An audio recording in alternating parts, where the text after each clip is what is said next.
Today was a banner day for that old-fashioned rule of law idea. Take, for example, President Obama's nomination of a noted critic of warrantless wiretapping, a lawyer named David Criss, to head the National Security Division at the Justice Department. Also, his nominee for Director of National Intelligence, Admiral Dennis Blair, told the Senate Intelligence Committee that he does not support surveillance programs that circumvent the rule of law. Take that, warrantless wiretapping, the land of the free, and all that. In 2005, you will recall, the New York Times spilled the beans that President Bush had secretly authorized the National Security Agency to eavesdrop on Americans without warrants. Despite those revelations, the facts of the wiretapping have remained a little vague since then. President Bush assured the country after the Times' story that people in the United States would only have been targeted by the program if they were talking with terrorists overseas. If you weren't talking to al-Qaeda, you were all good, nothing to worry about.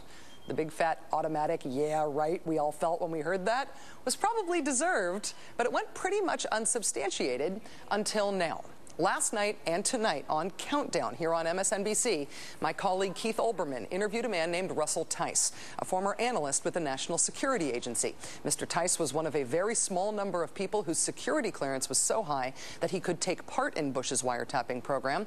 He spoke to Keith on the first day of the Obama administration because he feared retribution for saying what he knew while George Bush remained in power.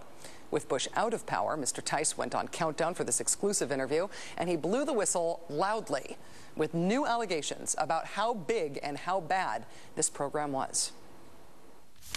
The National Security Agency had access to all Americans' communications, faxes, phone calls, and their computer communications. And that it didn't matter whether you were in Kansas, in the middle of the country, and you never made a communication or a foreign communications at all. They monitored all communications. All communications from average Americans all across the country. Domestic stuff, just regular Americans calling regular Americans. Mr. Tice went on to discuss specific groups of Americans who were targeted by the NSA. An organization that was collected on were U.S. news organizations and reporters and journalists. Mr. Olbermann continued his interview with Russell Tice tonight, asking whether he knew who authorized and developed the program. Mr. Tice said he thinks it was the Department of Defense, but he said he doesn't know for sure. Joining us now is investigative journalist James Bamford. He has been covering the National Security Agency for 25 years. His book, The Shadow Factory, the ultra-secret NSA from 9/11 to the eavesdropping on America, is out now, and it's excellent. I can tell you because I read it, and I almost wanted to read it again as soon as I finished it. Mr. Bamford, thank you for coming back on the show tonight. My pleasure, Rachel. In the years that you have spent reporting on the National Security Agency, did you ever come across Russell Tice? Is this a guy who knows of what he speaks? Oh, I've met Russell Tice a number of times, had dinner with him and talked to him a number of times over the past few years. He never told me these things because when we talked, it was during the Bush administration, and he didn't want to talk about these things during that period of time. And he came under a tremendous amount of pressure from the Bush administration not to say anything. They threatened him with prosecution. I think at one point they raided his house. I mean, it was pretty dramatic. They just didn't want him to talk, and I was actually very surprised to see him talking now on MSNBC. Can you explain in simple terms how much further down the field what Mr. Tice is alleging, how much further he moves the ball down the field in terms of what we now know about the NSA? Well, I think what Russ Tice opens up in terms of what he talks about is the wide range of NSA's eavesdropping domestically on people within the U.S. And he confirms what I wrote about in my book and what actually were PBS Nova is doing a program on February 3rd on this whole program, a whole hour on NSA domestic spying. And what Russ Tice says is that they eavesdropped on tremendous amounts of domestic U.S. communications. And again, that at the time needed a warrant from the Foreign Intelligence Surveillance Court. Otherwise, it was illegal. who in the Bush administration, who in the intelligence community was in a position to know the extent of the warrantless wiretapping program? I mean, Mr. Tice says that he knew. We know that very senior officials had to know. But what's the total number of people we're talking about here?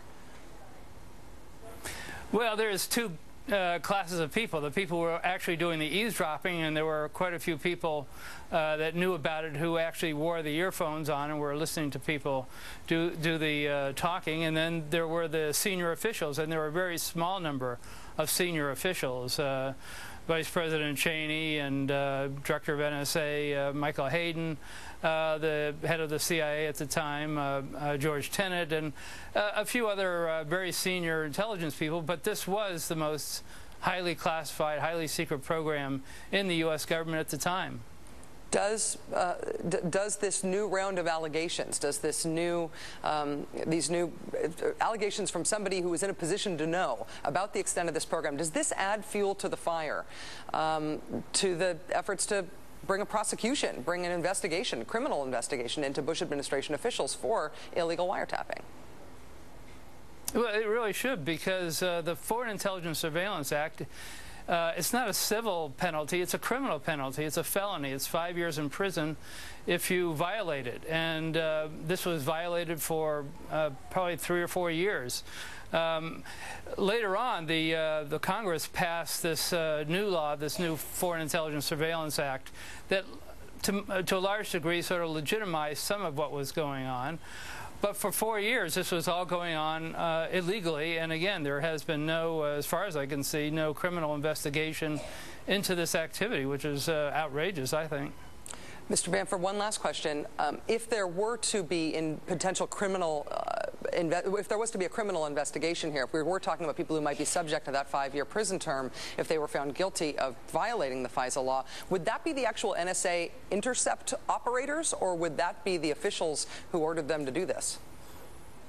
No, it would certainly be the officials who gave the order. I mean, the people who are sitting in the field don't have any control over what they're ordered to do, but it's the people who come up with the idea and decide to bypass the law and issue the orders. Those are the people that would be charged. It'd be the vice president, the head of NSA, the people who were making the decisions to do this.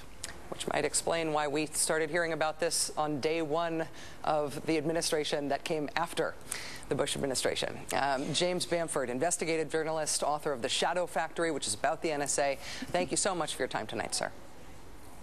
My pleasure, Rachel.